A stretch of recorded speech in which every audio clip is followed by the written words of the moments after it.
I always make comments about how social media fame is actually really fleeting and that there could come a time where you guys could hate me. Now, it is interesting for me to see a channel just completely speedrun this. That's it. That's my intro.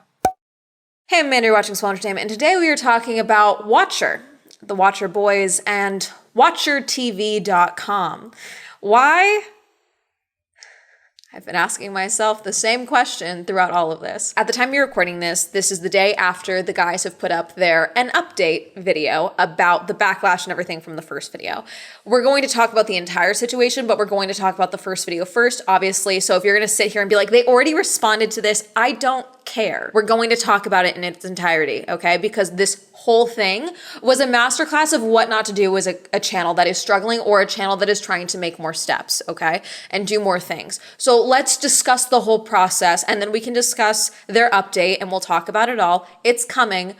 Breathe for 5 seconds. This whole situation is dripping in parasocial behavior, which I think is why the backlash as it was so charged for a lot of people. 4 days ago, at the time you're recording this, YouTube put out Goodbye YouTube, which is a 14-minute and 32-second video. The amount of discussion this video has had, I expected more views actually. That should be at least at 13 million with the amount of discussion I've seen.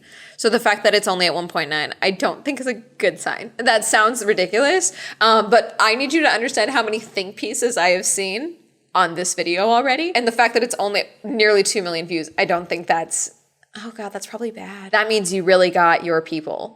Most likely. This wasn't like just like a flash in the pan video. It was like, this is like, oh God. For those of you that are new here and not perpetually online from the age of 8, like me, Watcher is, according to their own about page, Watcher is a new production studio that is focused on creating television caliber unscripted series in the digital space. Our shows have a genuine curiosity and earnest exploration into a variety of topics, including food, travel, horror, and everything in between. I don't watch Watcher, okay? I never am subscribed to Watcher. I think I've probably seen a couple of videos, and I was a fan of BuzzFeed Unsolved. That is where people know Ryan and Shane from, is they were the hosts of BuzzFeed Unsolved. And that's where I think so much of this comes back to, because BuzzFeed Unsolved was definitely one of their, I guess, cult favorites, if not one of the favorites of BuzzFeed. And it was basically Ryan and Shane going over like unsolved mysteries, ghost files specifically that were unsolved, where they would go like on little ghost hunting tours and all of that. This was all through BuzzFeed. These shows, there's like 10 seasons of this show to the point that it's literally on Hulu. I think they sold the entire backlog of that show to Hulu, which I'm sure if I'm Ryan and Shane, if they did not get a cut of that, I would be pissed. If I was working with BuzzFeed and I made this series what it was and then they like just put it on Hulu. I don't know the details of that deal,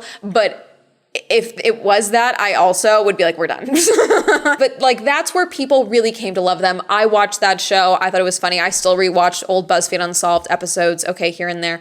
I never really got into Watcher, not for any particular reason. It just didn't really appeal to me. But Watcher is their show. At the time of me recording this, they have 378 videos. 376 of those are unrelated to the WatcherTV.com situation. Concepts that they got from BuzzFeed that they liked, that people liked them for, and take that same style of content that's like still really unscripted, off the cuff, YouTube style content, shot at a TV level with a high production value.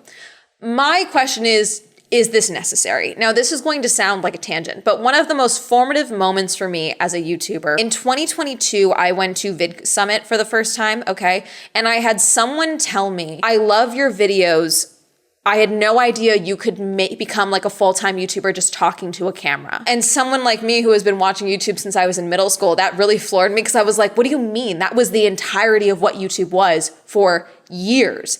To some degree, it still is. Plenty of YouTubers are still just people talking to a camera. I know the Mr. Beast situation has made it seem like there's these big teams and all this stuff behind it. And then you've got these big businesses run channels that are also like very high production value, a lot of people involved. But like this version still works. I am still able to be a full-time YouTuber with me and William, my editor. Like this is still a thing that is able to be done, okay? You don't need to do all of that because people at the end of the day want to be entertained and they get entertainment from different things. It doesn't always need to be a high production value. There are absolutely people that love watching that, but there are also people who want to see me go and lose money paying for a ridiculous event, you know, and get scammed so that they can get the joy of missing out through me, okay? Or they want to hear me talk about a channel nuking their goodwill with their audience, okay? They don't necessarily need to see me doing that in 4K, okay? But anyways, that was the whole premise of Watcher, okay? Essentially was like these shows, some of their more popular shows that I am familiar with. Puppet History is really popular. Mystery Files is also popular. They're averaging about 1 million views a video. The thing with Good by YouTube is the first half of it is about their road to where they are now. Making content at home, joining BuzzFeed, what they made at BuzzFeed, the choice to leave BuzzFeed, building up Watcher, the 25 employees they have. We'll talk about that in a second. Just like the content that they've made and doing it for the last couple of years. And then they start talking about money. And they say that 50% of their business is paid for by advertisers. That is not uncommon for content creation. And I want to make that abundantly clear here because some people were like, that's really unstable. The entirety of social media, content creation, is unstable. That is the risk you take when you get into this job. I have videos that do really great, that I expect to do really great, that do great. I have videos that I expect to do really great, that do no money. And that is on me, and that's the risk that I take as a self-employed, full-time content creator. That is the same deal they are making, okay? Now, they can have a production company behind them that they are running and all of that. You have Smosh as well, that's like a full production company and all of that. But like, at the end of the day, like, they still take... There's advertisers, there's, you know, views from advertisers. I'm assuming they're specifically talking about sponsorships and brand deals when they're doing that. I do sponsorships and brand deals here as well. I try not to rely on them because I don't want to make you guys feel like I'm constantly peddling you a product all the time. But I have a handful of companies that I like working with, that I continue to work with. What I don't think they're talking about is Google AdSense. Google AdSense is how basically any YouTuber who doesn't want to do brand deals, that is how you can make money from YouTube. Someone just watching your video is supporting your channel. If you have YouTube Premium, we get a chunk of that as well. And also if like a video is demonetized or limited ads, then YouTube Premium actually does support that video still the way that like advertisers don't. Google Ads, it's very precarious, okay? And like there are videos that get demonetized or limited ads. I have literally told YouTube employees before that like being a YouTuber is kind of like working really hard on a video, and then once in a while someone comes into your office and says that you don't get to get paid that week for your work, and then walks out without you being able to talk to anyone about why that is. Because once you get a video demonetized or limited ads, it is incredibly difficult to even just get a straightforward answer as to why that is happening. That being said, content like Watchers, it is well documented on YouTube that crime content and like anything relating to sensitive topics, the watch time, the views, really good. The likelihood that you are monetized, really bad. They kind of give out that 50% advertisers stat, not like it's like oh my God, we have to deal with this. It's like, oh yeah, this is how we run our business basically. I need you to understand that that is the normal for most big creators. I would say that my AdSense and my sponsorship income is pretty neck and neck. And I think that that's the case for a good chunk of creators. In a lot of instances, they barely rely on Google AdSense, and they rely entirely on brands to sponsor their content. Merch can also take up a good chunk of that for me. Patreon takes up a good chunk of that. Now I do Twitch, so Twitch takes up a good chunk of that now as well. Like trying to diversify where your money is coming from is the smart thing to do, especially when you're self-employed in the content creator sphere, because that makes it so that you don't go and blow all your money on a Lambo, which you shouldn't do regardless, but you don't go blow all your money on a Lambo and then you can't pay your rent the next month. You diversify where your money is coming from, and then you're responsible with your money once you have it. And then they talk about WatcherTV.com and how they're going to essentially make a streaming platform that is just their content. You ever get deja vu? For $6 a month, you get access to all of their episodes that they've ever made on Watcher. So 376 episodes essentially. And then new shows where the first episode only will be posted to YouTube for free. But then if you want to finish the show, you gotta go give them $6 a month. Also in Goodbye YouTube, they don't discuss one of their other forms of income, which is their Patreon, because a lot of the first response to Goodbye YouTube was people asking, why don't you guys just do Patreon? I'm not currently happy with Patreon for a couple of different reasons. I'm looking at alternatives for myself and my audience, but I do still use Patreon. So I want to put that out there right now because I understand why people would not want to make the move onto Patreon, especially at this current point in time. Color me dumbfounded when I found out they don't only have a Patreon, it does incredibly well. A couple of people on TikTok were like, oh, I'm on their Patreon. And I think it's like really underused. Patreon has this thing now where you can like join for free, and it kind of inflates the numbers a little bit. So paid members here, they've got 5,887 paid members times $5 a month is $29,000 a month. And that's on the lowest end possible. It's probably higher because statistically you probably have someone who's at 25, probably have a handful of people that are 100 most likely. So not nothing. And if they advertised it and like played into it more would probably make way more money, obviously, because that's a direct, access to those creators, including a Discord as well. So you're wondering, okay, Amanda, you mentioned Shane and Ryan. Who's this third guy? This is Steven. He was also at BuzzFeed. And Steven was, my understanding, mostly known for his show Worth It, where they would go try a sandwich that was like $5 and then like a sandwich that was like $125, okay? And they would be like, is it worth it? I guess. I don't know. But then he came and joined Watcher, okay? And originally what happened, my understanding, is that they were all the CEOs. Ryan, Shane, and Steven were all CEOs of Watcher, okay? And then they realized, like most creators do, okay, that Ryan and Shane, they weren't really interested in being CEOs, but Steven was, or they weren't suited for it, whatever. Okay, so now Steven is currently the sole CEO, is my understanding. Now, this is very common. A lot of creators have to be business people at the same time.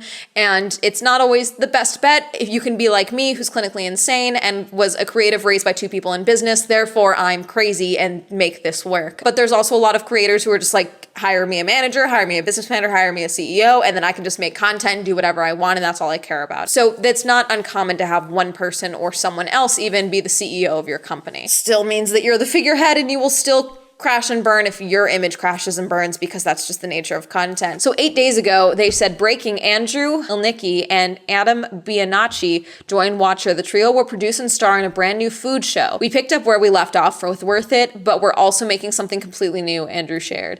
More info to come this Friday with other major announcements. Okay, so basically they announced that Steven is now bringing back the guys from Worth It and that they have essentially acquired Worth It and they are now making a new show with the Worth It guys and Steven. So how do they frame bringing up Watcher TV? They frame it as, this is our way to bring you bigger and better content for Watcher. We have ideas we want to bring to you and we want to give you bigger and better content. They talk about how for their Mystery Files show, their ghost show or whatever, they want to be able to do international episodes and travel internationally. They mentioned, I think, Scotland or Ireland or something. They're also bringing back Worth It as travel season, which is a whole new show of them traveling around the world, trying these foods to see if it's worth it or not. The main selling point for the timeline of everything was going to be travel season, a show that does not include Shane and Ryan, who are, regardless of what you say, the driving force of people liking Watcher. I'm not trying to be a dick to Steven. That's just the reality of your fan base currently. And then they also talk about how this is also our chance to bring back a show that we feel didn't get the love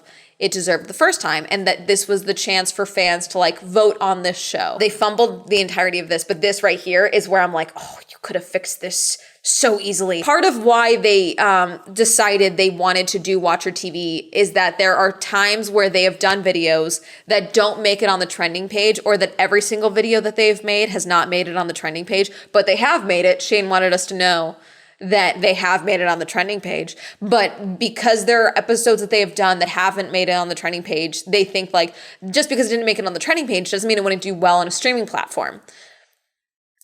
What? That's an insane statement, for one, because why would you think that a show that didn't do well on a platform where you could get, again, billions of views a day onto YouTube, but then take it and then go put it on the streaming platform where there's no built-in audience, no built-in discoverability, really. Why would you think that would do better over there? I'm just really curious about the thought process behind that one, because that doesn't make sense as a sentence whatsoever. One of the things they want to do with this is that they're going to bring back a show that didn't perform well on YouTube, so they never picked it up, but the fans really liked. So they gave a bunch of examples, and it's oh yeah, vote which one you want, or pick which one you want, and then we will basically revamp it and start doing it again.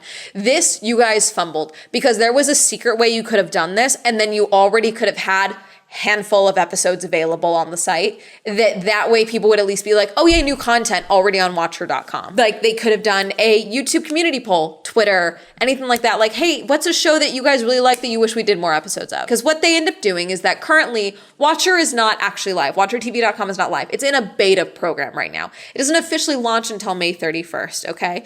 And so I think this was a way to kind of get people, the yearly payout is discounted right now for the beta, but there's no new content currently on WatcherTV.com, okay, for the beta process, but it was available, so I was able to click through it and look into it a little bit. Even then, in their Goodbye YouTube video, unless I missed something, the only show that they say is coming out on WatcherTV.com at launch is Travel Season, a show that no one really asked for. Not that anyone asked for any of these shows. Again, whatever. But like, you get my point. I don't know why you guys thought that was like a really good driving force for new subscriptions to your site. And that is where the comment that they pinned on this video confuses me, because what a bunch of people started speculating was that they were going to be taking off their backlog from YouTube and putting it onto watchertv.com only. Now, I initially heard this and I was like, that is incredibly stupid. So I know people who have sold their backlogs for various reasons and they regret it after the fact, because once the change happens and the copyright claims happen and all of that,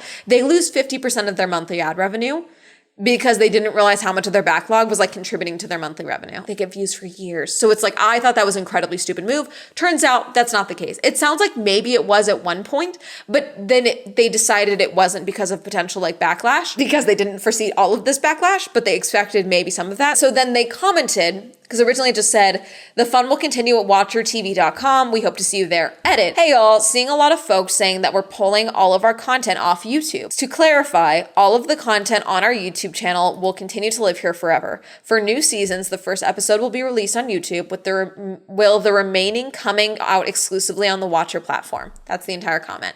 So my question is, why? Because then what is the value of your platform? Again, the beta, you know, you've got your new show coming out, okay? But the value for your content, the value for your fans would be that backlog. Even for May, like, I don't know how you thought that that was going to be like a profitable launch at the start for May 31st or even now, because if the only show coming out was going to be travel season, then that was the only draw for the page, because your backlog, you have the backlog on there. You can go and watch it with, you know, if you pay the fee and all that, if you pay your $6. Why would I pay to go see it there when I can go pay to see it here? Unless you frame this as, this is an extra way to support us. Also on this, Shane started saying like, they can password share. What are we going to do? Stop them? Like, just go ahead and share the password. It's fine. The other thing in this video as well, for talk about money, why $6 a month? And they said, we chose that because we decided it was affordable for everyone. Every person can afford it. So that way, as many people as want to join us over there can.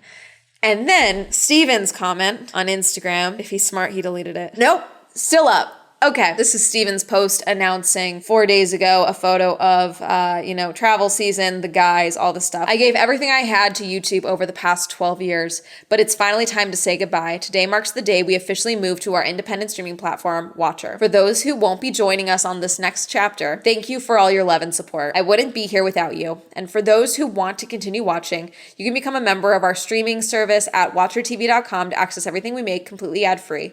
Hope to see you there. That also tells me you did have a plan to take everything off of YouTube. That's my opinion. The way you frame that makes me think you were going to take everything off of YouTube and not do the first episodes and things like that. Personally, because again, the goodbye YouTube, goodbye YouTube, goodbye YouTube. That doesn't sound like you're going to be putting new episodes out on YouTube. But also the phrase that pissed me off, for those who won't be joining us on the next chapter, thank you for all your love and support. Are you joking? Like, what do you mean? That's a crazy thing to put in there. Thank you guys so much for all your support. Can't wait for this next journey. Like, you can know that you're going to lose fans doing this, but it's another thing to actively acknowledge this in your announcement post. Like, that's crazy. You might as well have said goodbye pores and moved along with your day. People would respect you more at the very least. They all went radio silent for the last couple of days. The phrase, again, everyone can afford that for $6 a month. That's what really pissed off their hardcore fans, okay? Because their fans, for the most part, even when I was really into, BuzzFeed Unsolved years ago, was when I was a college student, was when I had zero money. I had no dollars. What was in purse? Zero. That appeal is still there. Most of their fan base have self-identified as broke college students who actively went out of their way to save and budget so that they could afford merch to support them or to afford their Patreon for $5 a month. We're also,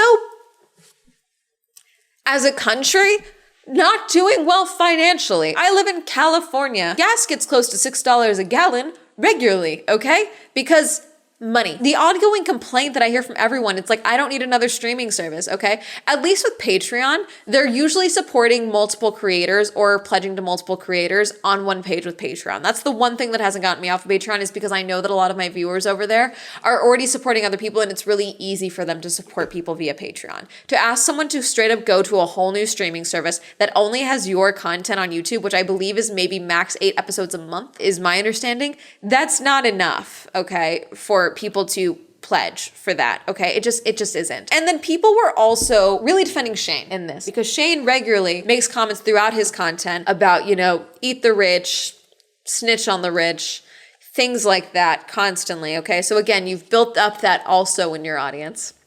And then it's like, hey, no more free content for you. You gotta pay. But people were like, Shane clearly is not happy. Ryan's not happy. This must all be Steven. He's the CEO. Which I hate to break it to you. I hate to pop the little parasocial bubble. These are grown adult men. They can say something. But people were ready to leave Shane out of this because even Shane is like, hey, they can password share. What are they gonna do? Password share. He's trying to protest the best way he can, all of this stuff. Before their update video came out, Shane's wife was on Tumblr. People are not their spouses. And I should also note, again, this video does not frame it as we are struggling for money. It's framed as we've built this, we want to make it bigger. That is how it's framed. We want to travel for ghost hunting. We want to send Steven and his friends to go eat gold flakes in Antarctica. I don't know. That's how it's framed. It's not framed as we are struggling for money. Sarah posted, check out watchertv.com. I get people don't like to pay for things that were once free, but paying people fairly and making a survivable living while making cool things is hard, even with ads. I think what the fellows are cooking up will be well worth it, TBH. I think the survivable living thing is what's laughable for people. I straight up said survivable living was laughable. I said that fully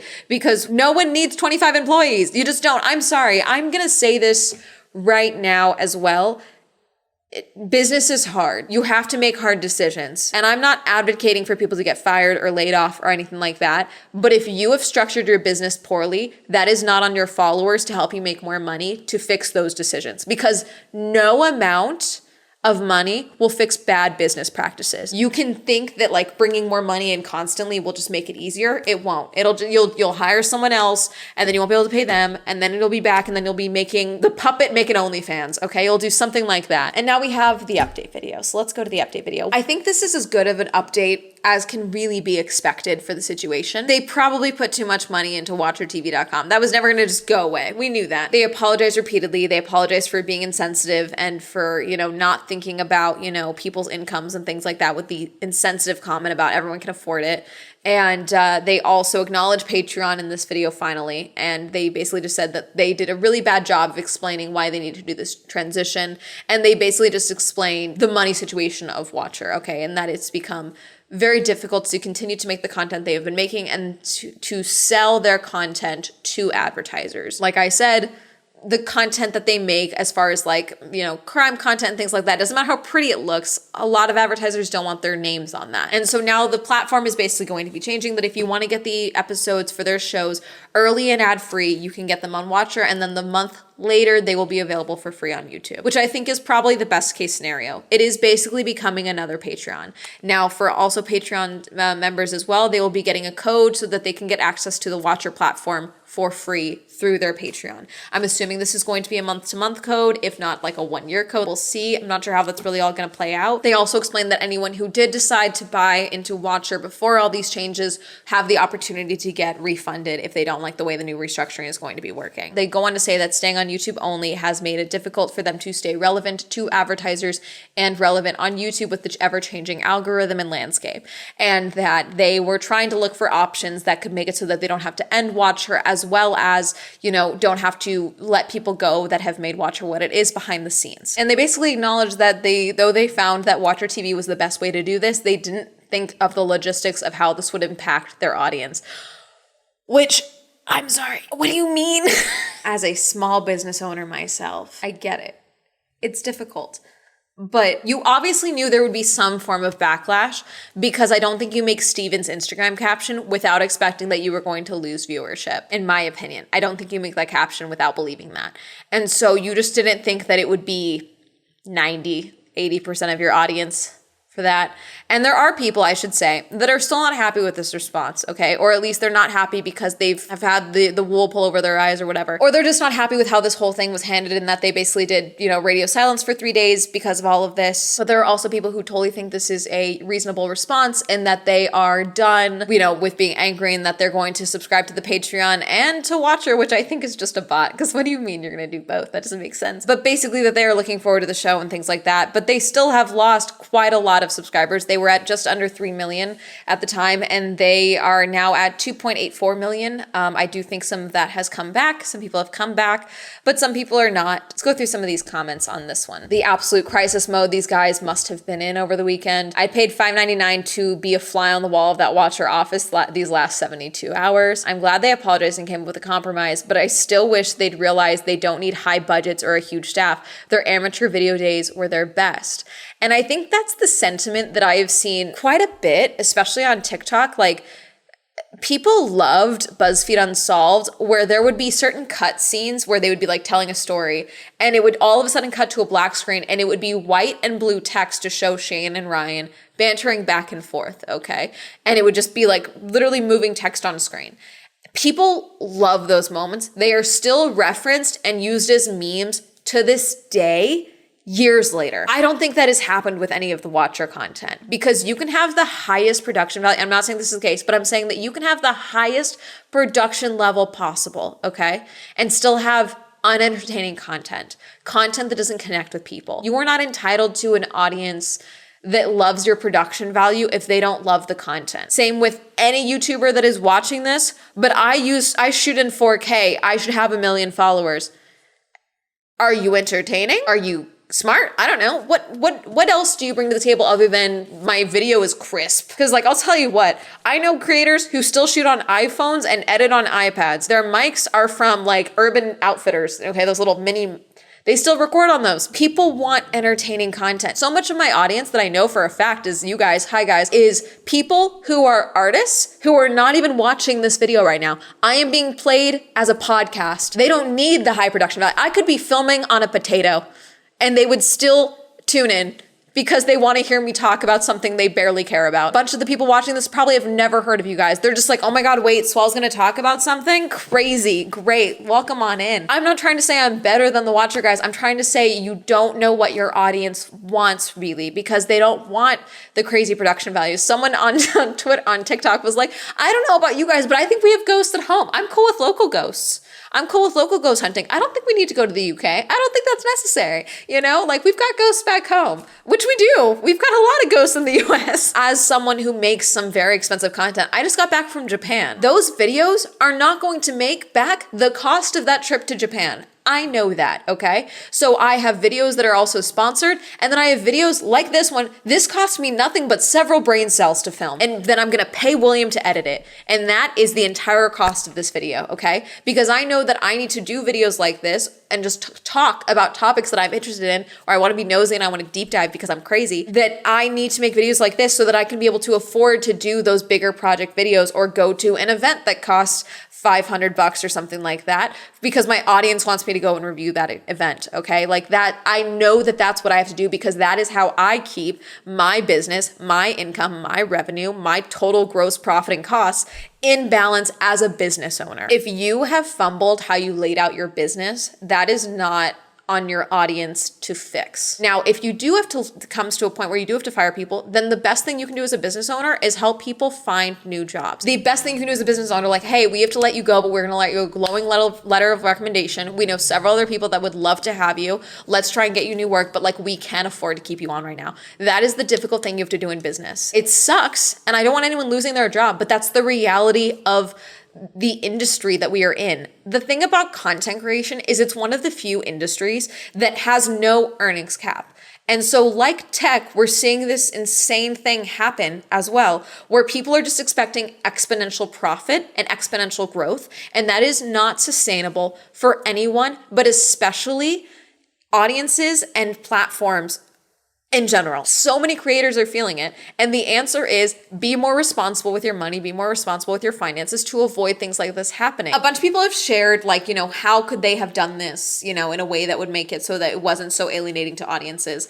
And a bunch of people have brought up dropouts as an example. One, Watcher is not dropouts. It just isn't. Watcher was never college humor. What you also can do is like, oh, these shows are going to be explicitly on Watcher, but these shows are going to be available on YouTube as well. Like you can do specialty shows and things like that. There's quite a a few YouTubers that have, private, bonus content on their own platforms. Because as a YouTuber, I share this as well. YouTube could demonetize my stuff tomorrow, okay?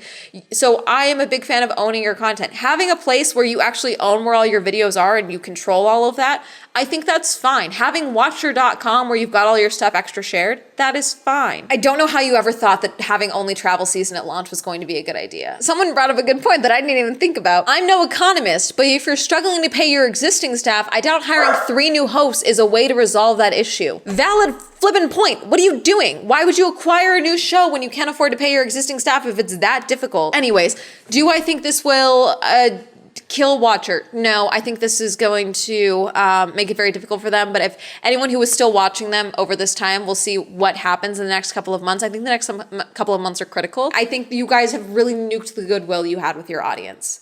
And I think that that's going to be very difficult to get back, if you can get it back at all. Someone brought it up really well. It's like, listen, we already followed you to a new platform. We followed you from BuzzFeed to Watcher. That's why we're here. And yet what we've done is not good enough, okay? Because then the answer would be cutting back costs, reevaluating costs. Like I said, more money is never going to solve bad business practices. I think that's where I'm really going to end this. Did you ever watch BuzzFeed Unsolved? Did you ever watch Watcher? Were you aware of Watcher before all this started? Are you going to go and subscribe to Watcher TV? Did this response actually mean something to you? Do you think that this is going to help them gain back goodwill? Let me know, comment down below. Reminder that I stream on Twitch, reminder that Swell Entertainment is now available on Spotify, reminder to use code SWELL for 10% off on gamer subs. Shout out to all my patrons. If you'd also explore my Patreon, the list down below. If you'd like to follow me on social media, that'll be up here. And that's me. Have a lovely day. Goodbye.